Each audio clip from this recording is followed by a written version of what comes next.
새번역 사도신경으로 신앙 고백하겠습니다. 저는 전능하신 아버지 하나님 천지의 창조주를 믿습니다. 저는 그분의 유일하신 아들 우리 주 예수 그리스도를 믿습니다.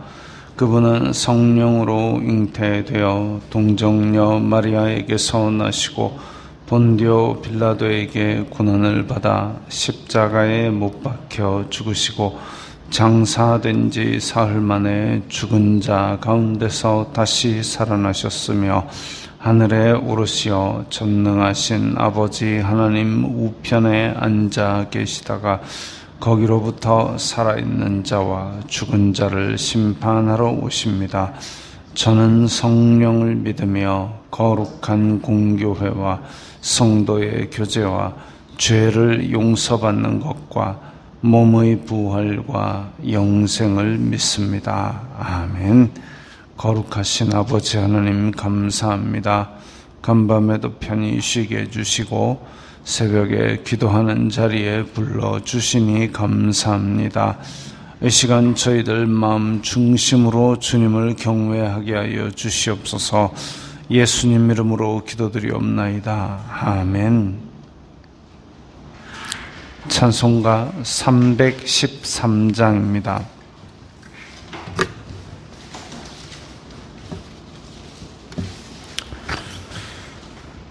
찬송가 313장입니다.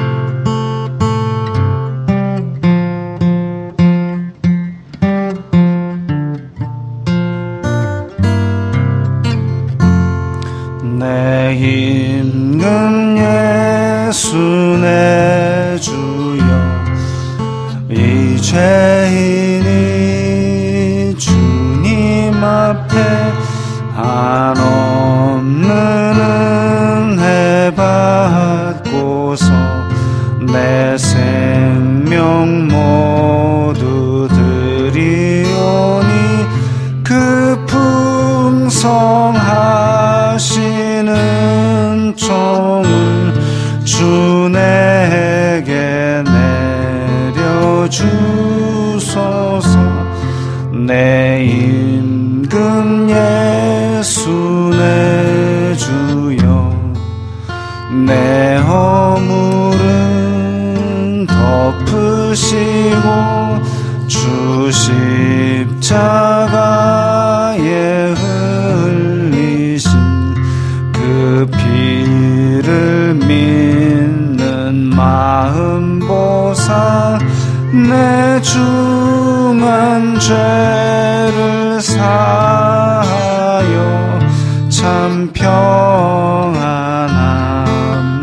주소서. 내 임금 예수 내 주여 주 은혜에 감격하여 한없는 감사 찬송을 내 주님 앞에 드리오며 내 마음과 정성 다하여 늘 기뻐하며 살리라. 내 임금 예수 내 주여 이 마음과 이 천한 몸 그 보배 피로 갖추고 주 친히 사신 것이오니 나 이제 사나 죽으나 주 뜻만 따라 살리라. 아멘. 오늘 말씀은 사무엘하 7장 1절부터 17절까지의 말씀입니다.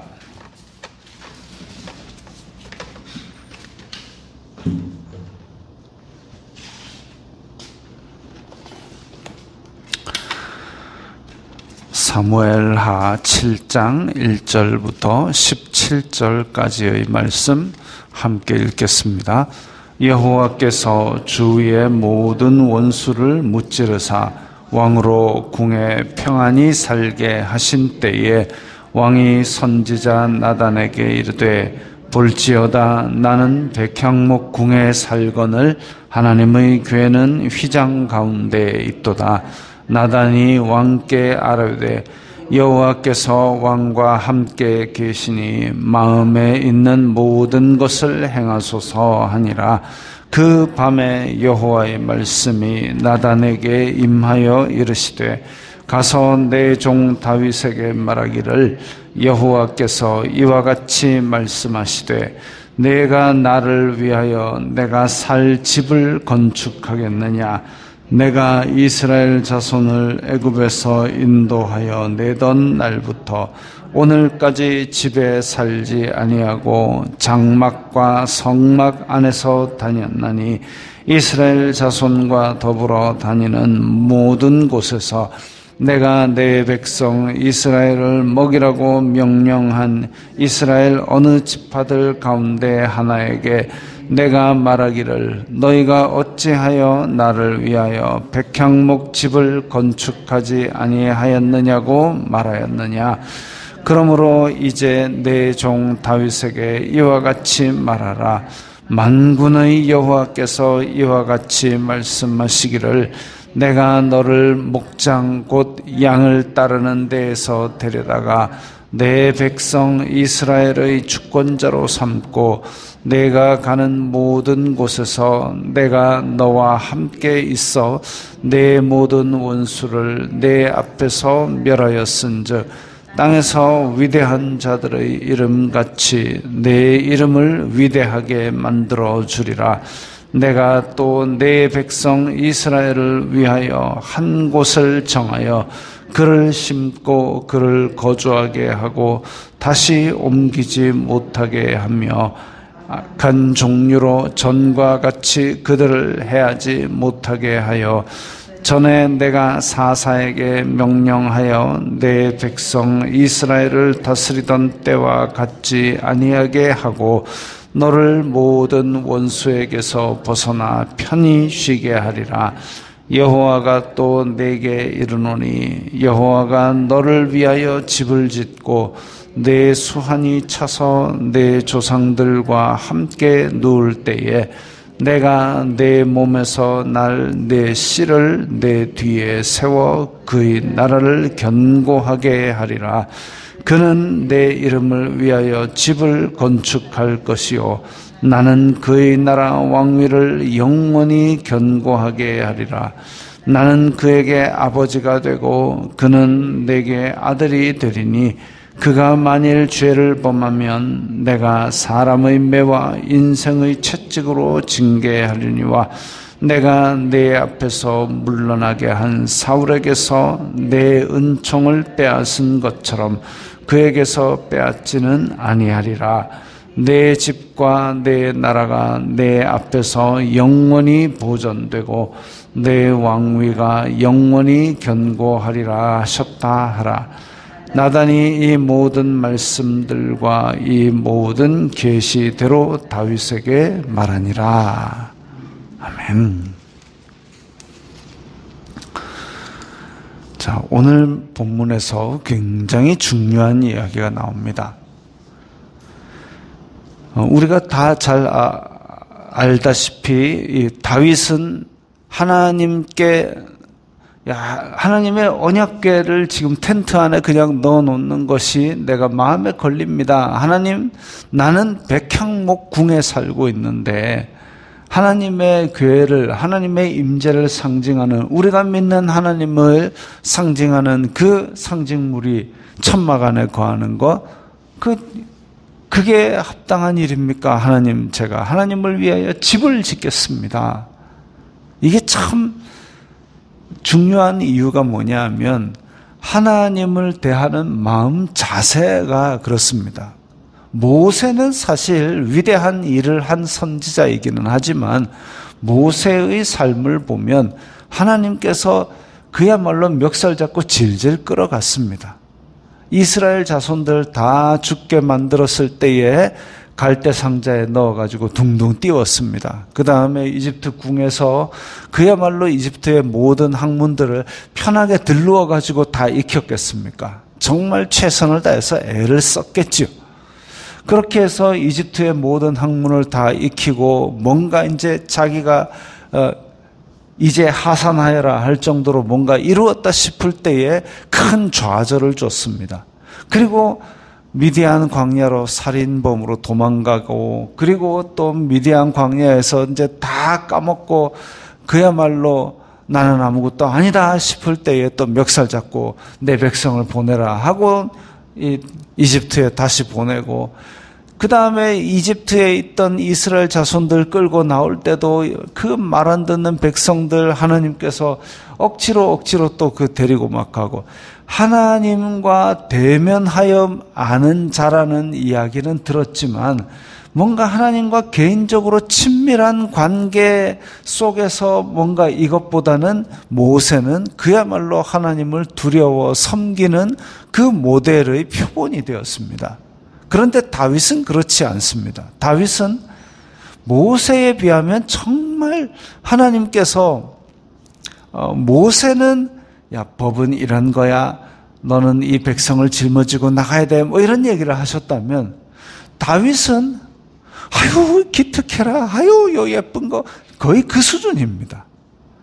그런데 그렇게 물론 이제 하나님께서 다 사랑하시지만 그 어찌 보면 집안을 이끌고 가는 대들보 같은 모세도 모세에 맞게 사랑하셨고, 다윗 같은 경우는 진짜 그 말 중에서 기특한 말이 오늘 야 나는 백향목궁에 사는데 하나님의 궤는 왜 천막 안에 있지? 이게 얼마나 기특한 일인지 모릅니다. 그 이전에도 언약궤를 메어올 때 분명히 메어오기 전에 실수를 해서 수레 때문에 또 그런 사건을 겪었지만 다시 메어올 때 6발짝 걸어보니까 아무 일도 일어나지 않아요. 그때부터 잔치가 벌어지고 왕이 채신머리도 없이 그냥 춤추고 난리를 피웠습니다. 오죽하면 그 미갈에게 업신여김을 당할 정도로 그렇게 힘껏 뛰고 춤을 추고, 그리고 하나님 안에서 진짜 기뻐하고 화목제 드리고 백성들한테 다 먹을 거 하나씩 나눠주고 좋아가지고 그냥 드디어 언약궤가 성으로 들어왔다. 이런 하나님을 진심으로 기뻐하는 마음, 그게 다윗에게 있었습니다. 그게 친밀한 교제지요. 물론 회막 안에서 모세가 하나님과 일문일답한 것도 친밀한 교제이지만 다윗처럼 정말 막내 아들이 유치원 다니는 아들이 아버지를 생각하고 좋아하고 그냥 그런 마음, 이것도 하나님께서 정말 기뻐하시는 마음입니다. 그래서 이 말을 듣고 나서 나단도 너무 좋아가지고 선지자 나단도 여호와께서 왕과 함께 하시니 마음에 있는 모든 것을 행하소서. 이거는 이제 어찌 보면 나단이 하나님께서 기뻐하시는 이런 일을 하는구나, 왕의 마음이 참 하나님께로 가 있구나, 그래서 그냥 그런 얘기를 했지만 그 밤에 여호와의 말씀이 나단에게 임하여 자 가서 내 종에게 말해라, 내 종 다윗에게 말해라. 5절에 보면 내가 나를 위하여 살 집을 건축하겠느냐, 내가 언제 집 없어서 너희들 미워했느냐. 자, 여기에서 5절에 내가 나를 위하여 내가 살 집을 건축하겠느냐, 이 집이라는 히브리어 단어가 바이트라는 단어입니다. 그런데 바이트, 우리가 흔히 아는 베들레헴 할 때 베델 할 때 이게 이제 집이라는 단어입니다. 집이라는 단어인데 이 단어가 집 혹은 그 집안의 뜰, 가족, 가문 이런 걸 뜻합니다. 그래서 내가 살 집을 건축하겠느냐라고 했는데 다시 11절에 보면 여호와가 또 11절 끝에 보면 여호와가 또 내게 이르노니 여호와가 너를 위하여 집을 짓고가 나옵니다. 이 집은 백향목 집 같은 건물집이 아닌 것이죠. 앞에서 그러니까 단어는 똑같습니다. 야, 네가 나를 위하여 바이트를 짓느냐? 내가 너를 위하여 바이트를 만들어 주마. 이렇게 이제 어떤 그 언어 유희처럼 나옵니다. 그런데 우리말로 정확히 번역하자면 네가 나를 위하여 집을 지을래? 내가 너를 위하여 왕조를 세워주마. 가문의 왕가를 세워주마. 그렇게 말씀하신 것입니다. 그 정도로 기특한 거죠. 이 기특한 하나님에 대한 특심한 마음, 이 기특한 마음을 가지고 하나님께서 어느 정도로 기뻐하시느냐 하면 여기에서 메시아 언약이 나옵니다. 다윗 언약이 나옵니다. 그래서 8절에 그러므로 이제 내 종 다윗에게 이와 같이 말하라. 이때부터는 그 다음에 솔로몬에 관한 이야기인지 아니면 영원한 예수 그리스도의 나라 이야기인지 이제 막 섞여 있기 때문에 우리는 이후의 사람이니까 다 알지요. 다윗은 아직 잘 모릅니다. 자기가 얼마나 엄청난 복을 받는지는 잘 모릅니다. 그러나 이 이야기를 들을 때에 다윗의 마음이 설레고 그리고 기쁘고 정말 하나님께서 나를 이렇게 너무나도 전무후무한 사랑으로 나를 감싸시는구나 이런 느낌을 받았을 것입니다. 만군의 여호와께서 이와 같이 말씀하시기를 내가 너를 양치기인데 데려다가 왕으로 삼고 그리고 내가 가는 모든 곳에서 내가 함께해서 내 원수를 다 멸절해 줬다. 그리고 여기에서 10절에 보면 이제는 전과 같이 해치지 못하게 하여 11절에 모든 원수에게서 벗어나 편히 있게 해주겠다. 전쟁을 다 평정을 시켜주겠다. 너의 앞길을 가로막는 자를 내가 다 치워주겠다. 얼마나 기특했으면 이렇게 말씀하시겠습니까?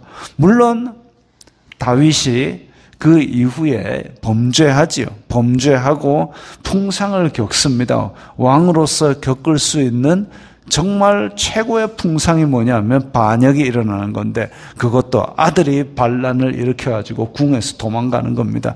아니 그러면 하나님께서 이거 이렇게 원수에게서 벗어나 편히 쉬게 하리라 이 말을 어긴 거네요. 이 언약을 깨뜨린 게 누구냐면 다윗이었습니다. 다윗이 실수를 하지요. 인간적으로 실수를 하는데 그 실수에 대해서 하나님께서 그 언약을 완전히 깨지 않는다는 것이 어디에 나오냐면 뒤에 계속 나옵니다. 내가 15절에 내 사울에게서 내 은총을 빼앗은 것처럼 그에게 빼앗지는 않으리라. 즉 뭐냐면 사울은 자기가 왕 자리를 지키기 위해서 다윗을 미워하고 제사하는데 사무엘이 오기 전에 자기가 조바심 나서 자기가 그냥 제사를 지내다가 사무엘한테 왕이 어찌 이렇게 됐습니까? 하고 돌아서서 다시는 사울 얼굴을 안 볼 정도로 이게 하나님께서 세워주신 왕 자리인데 자기가 왜 연예인 되고 나서 연예인병 걸린다 하잖아요. 왕병에 걸려가지고 그래서 왕자리 백성들 앞에서 내 왕으로서의 얼굴 세우기 그것에만 급급한 왕이 되어서 정말 비참한 죽음을 맞이했는데 그렇게는 안 되게 하겠다는 거죠. 은혜를 거두지 않겠다라는 말씀이 그겁니다. 그래서 지금 하나님께서 다윗에게 너에게 왕조를 영원한 왕조를 주리라라는 약속을 하시고 더더군다나 내가 집을 짓게 만들, 네가 내 집을 짓는 게 소원이야? 근데 너는 전쟁터에서 피를 너무 많이 흘려서 너의 손 말고 너의 아들을 들어서 내가 내 집을 짓게 할게. 그러면 다윗 입장에서는 아이고 서운하게 왜 그러세요? 아니요. 내 아들이 왕이 된다는 걸 확실히 보장받은 겁니다. 하나님께로부터 어찌 보면 선물이죠. 내가 죽고 전혀 다른 사람이 왕이 되고 일어나고 그럴 수도 있지만 네 아들을 통해서 네 아들을 왕으로 만들어 줄게. 지금 체제 보장입니다. 그것도 하나님의 선물이고, 그 다음에 12절 보면 12절부터 17절까지 중에서는 이제 예수 그리스도의 영원한 왕국, 이것도 지금 막 섞여 있습니다. 내 몸에서 날 내 씨를 내 뒤에 세워 그의 나라를 견고하게 하리라. 솔로몬과 예수님의 나라가 섞여 있죠. 나는 그의 나라 왕위를 영원히 견고하게 하리라. 이건 솔로몬에게 끝나는 이야기 아닙니다. 예수님까지 가는 이야기죠.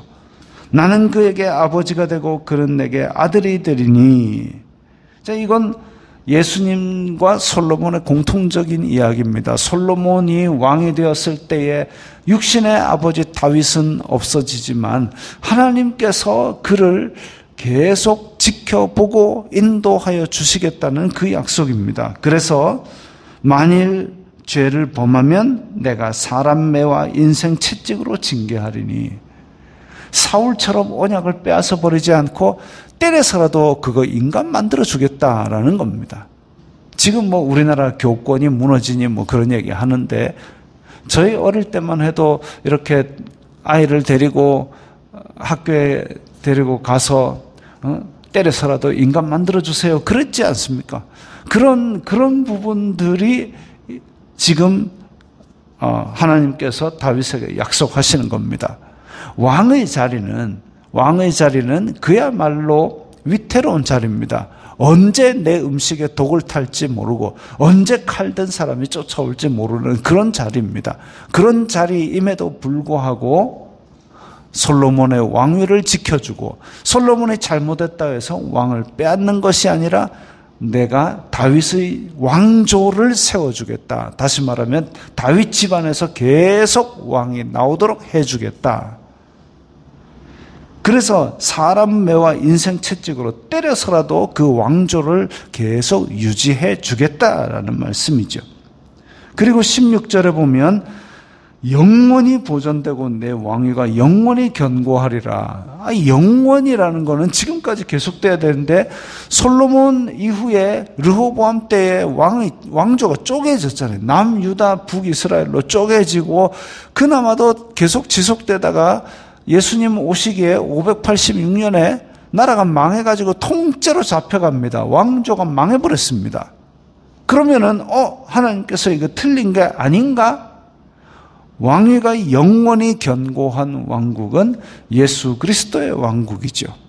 다윗의 후손, 그 뿌리에서 싹이 나서 인간을 구원할 메시아가 오시고, 그분은 우리의 왕이 되시고, 그분은 그 왕위가 영원히 견고하고 그리고 세상 끝날까지 이르는 하나님 나라를 선포하시고, 그리고 그 이후에 사도들과 그리고 제자들이 다 하나님 나라를 선포하고 땅끝까지 그 복음이 이르게 만들었습니다.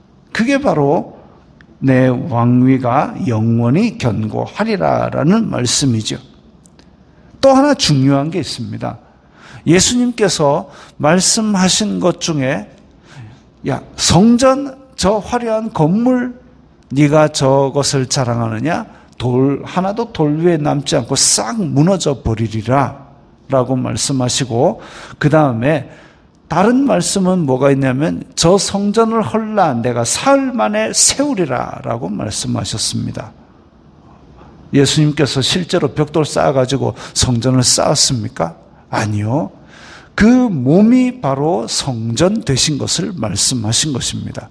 그래서 육신의 몸은 죽었으나 예수님께서 사흘 만에 다시 살아나심으로 예수님께서 성전을 새로 세우신 것이죠. 그 성전의 의미는 뭐냐 하면 인간과 하나님이 만나고 거룩하신 하나님을 죄인이 만날 수 없기 때문에 거기서 죄 용서함 받는 은혜가 베풀어지는 곳입니다. 그게 성전이죠. 그래서 건물 성전의 휘장은 찢어졌지만 그 육신을 찢으심으로 말미암아 이제 사람이 우리가 하나님 앞에 직접 하나님 아버지라고 나아갈 수 있는 길이 열린 겁니다. 대제사장 거치지 않아도. 그래서 그 육신으로 성전을 이루신 것, 그것처럼 여기에 있는 그의 나라의 왕위를 영원히 견고하게 하리라. 그리고 내 아들이 성전을 지으리라. 내 아들이 나의 집을 지으리라. 그게 바로 솔로몬이 건물로서의 성전을 짓고 그 이후에 예수 그리스도께서 몸 되신 성전이 되신 것, 그것까지도 이야기하고 있는 것입니다. 이게 바로 다윗 언약이죠. 이 이야기를 전해 듣는 다윗은 지금 심장이 벌렁벌렁, 지극한 사랑이 지금 나에게 쏟아져 내리고 있구나, 그걸 느끼고 있을 겁니다. 이걸 다윗 이야기야 라고 그냥 끊어버리면 우리에게 아무런 의미가 없습니다. 다윗에게 나타나셨던 그 하나님을 우리가 이 말씀을 통해서 알아야 합니다. 그리고 그 사랑으로, 지극한 사랑으로 우리에게 베푸시고 우리에게 아들을 내어주시고 아들의 목숨값으로 우리를 사신 그 사랑을 우리가 복음으로서 받아들였지 않습니까? 그 사랑, 다윗에게 주셨던 그 사랑, 지금도 넘치는 사랑으로 우리에게 폭포수같이 사랑을 내려주고 계시는 그 하나님을 이 말씀 속에서 발견하시고 하나님의 사랑 속에서 가슴 설레는 그런 하루를 보내시기 바랍니다. 기도하겠습니다. 거룩하신 아버지 하나님, 감사합니다. 저희들에게 복음을 주시고 저희들에게 믿음을 주시고 또한 예수 그리스도를 통하여 극진한 사랑을 내려주심을 감사합니다. 저희들이 이 사랑을 받은 존재로서 다윗처럼 우리도 어찌하면 하나님 앞에 나의 사랑을 드릴까 고민하면서 행복한 사랑을 나누는 그런 하루가 되게 하여 주시옵소서. 예수님 이름으로 기도드리옵나이다. 아멘.